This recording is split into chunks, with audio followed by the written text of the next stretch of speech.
Hello!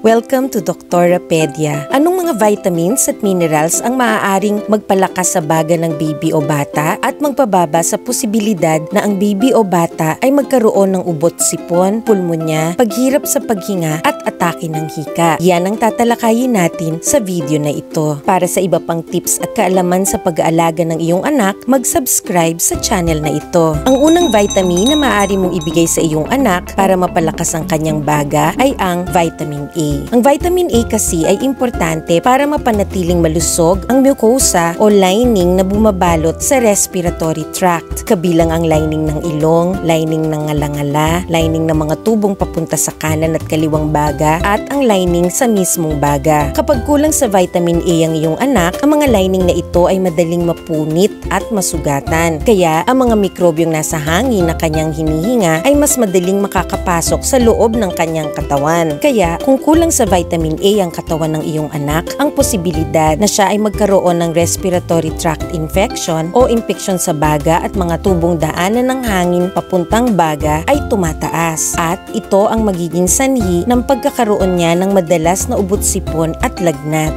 Kaya, importanteng bigyan mo ang iyong anak ng mga pagkaing mayaman sa vitamin A, gaya ng atay, salmon, tuna, itlog, gatas, at keso. Maaari mo rin siyang bigyan ng kamote, kalabasa, at karot na mayayaman sa beta-carotene. Ang beta-carotene ay isang pro-vitamin A. Ibig sabihin, ang beta-carotene galing sa mga kamote, kalabasa, at karot ay magagamit sa paggawa ng vitamin A sa loob ng katawan. Kung hindi gaanong kumakain ng mga pagkaing mayaman sa vitamin A ang iyong anak, mas mabuting siya ay mabigyan mo ng vitamin A supplement, lalo na kung siya ay mayroong problema sa baga. Tanungin mo ang doktor ng iyong anak ukol dito. Bago tayo magpatuloy, paalala na ang video na ito ay para sa dagdag kaalaman lamang. Hindi ito naglalayong pumalit sa pagkonsulta, pag-examine, pag-diagnose at paggamot ng isang doktor. Magkonsulta sa inyong doktor tungkol sa kalagayan ng inyong anak. Ang pangalawang vitamin na maaari mong ibigay sa iyong anak para mapalakas ang kanyang baga ay ang vitamin D. Ang vitamin D ay may kakayahang ma-stimulate ang produksyon ng isang proteinang nagagamit kontra sa mga mikrobyo, at pinalalakas din ng vitamin D ang reaksyon ng lining ng respiratory tract kontra sa mga virus. Ito ang mga maaaring dahilan kung bakit napag-alaman na ang kakulangan sa vitamin D sa katawan ng baby o bata, gaya ng kakulangan sa vitamin A, ay nagpapataas din sa posibilidad na siya ay magkaroon ng respiratory tract infection o impeksyon ng baga at mga tubong daanan ng hangin papuntang baga na nagiging dahilan ng ubot-sipon at lagnat. Dagdag dito, may mga pag-aaral na nagpakita na ang mababang dami ng vitamin D sa katawan ay nauugnay rin sa mas mataas na risk o mas mataas na posibilidad ng atake ng hika. Kaya, importanteng mapanatili mong sapat ang vitamin D sa katawan ng iyong anak. Malaking porsyento ng vitamin D sa katawan ay galing sa ginagawa mismo ng katawan kapag nasisikatan ng araw, at ang iba naman ay galing sa mga pagkain. Kaya lang, kaunti lang ang pagkain na mayaman sa vitamin D. Kabilang dito ang salmon, tuna, atay ng baka, at egg yolk. Ang isang magandang source ng vitamin D para sa mga baby at bata ay ang gatas na fortified with vitamin D o yung gatas na may dagdag na vitamin D. Kung ang iyong anak ay hindi masyadong naaarawan at hindi gaanong kumakain ng mga pagkaing mayaman sa vitamin D, mas mabuting siya ay bigyan mo ng vitamin D supplement. Tanungin mo ang doktor ng iyong anak ukol dito. Ang pangatlong pampalakas ng baga na maaari mong ibigay sa iyong anak ay ang zinc.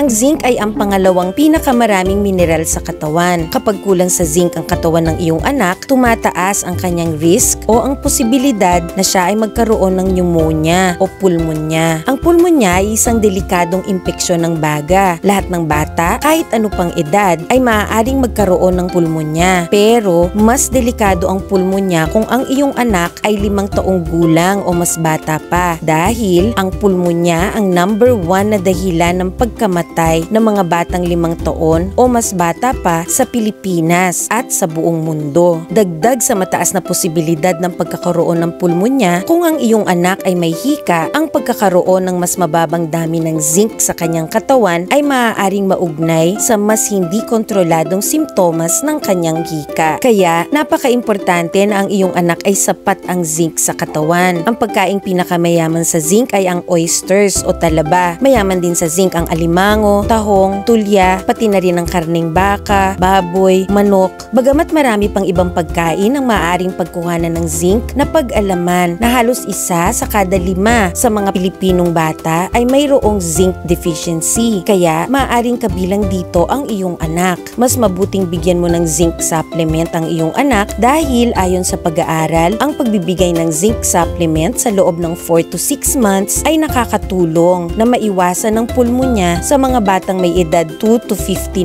months o 2 months hanggang bago mag-5 taon ang bata. Para sa iba pang paraan kung paano maiiwasan ang pulmonya, panoorin mo ang naunang video ukol dito. Tanungin mo ang doktor ng iyong anak ukol sa pang-araw-araw na zinc supplements. Ang pang-apat na maaari mong ibigay sa iyong anak na pampalakas ng kanyang baga ay ang vitamin C. Ang vitamin C ay tumutulong na mapanatiling maayos ang lining ng respiratory tract na, gaya ng tinalakay natin kanina, ay siyang nagsisilbing proteksyon kontra sa mga mapaminsalang bagay at mikrobyo na nasa hangin na ating hinihinga. Napag-alaman sa mga pag-aaral na kapag ang mga baby o bata ay regular ang pag-inom ng vitamin C supplement, bagamat hindi nababawasan ang dalas ng pagkakaroon nila ng ubot-sipon, sakali naman na sila ay magkaroon ng ubot-sipon, mas maigsi ang itinatagal ng kanilang ubot-sipon. Dagdag dito, ang vitamin C ay maaari ring makatulong kung ang iyong anak ay nakakaranas ng pag-ubo matapos niyang mag-ehersisyo o pagkatapos niyang maglaro ng mga nakakapagod na laro. Ang sintomas na ito kasi ay dulot ng pagkipot ng daanan ng hangin papuntang baga na nangyayari pagkatapos ng pag-ehersisyo, at ang vitamin C ay may kakayahang mabawasan ang pagkipot ng mga tubo na nangyayari pagkatapos mag-ehersisyo, kaya mababawasan ang pag-ubo ng iyong anak. Kung ang iyong anak ay may hika, napag-alaman din na ang mababang vitamin C sa katawan ay nauugnay sa mas malalang hika sa mga bata, kaya mas mabuting bigyan mo ng vitamin C supplement ang iyong anak.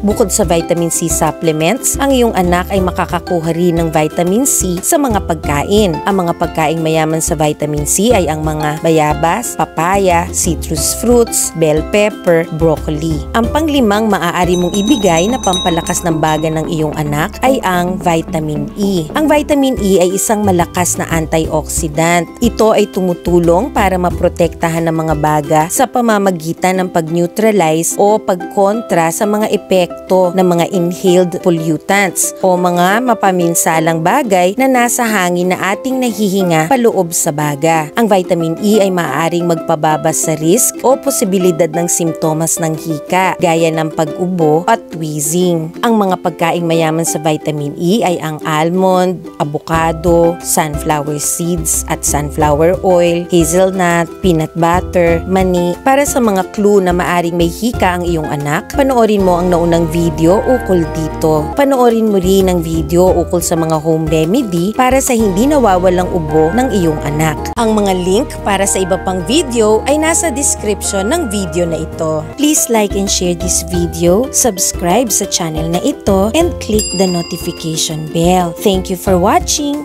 and see you sa next video.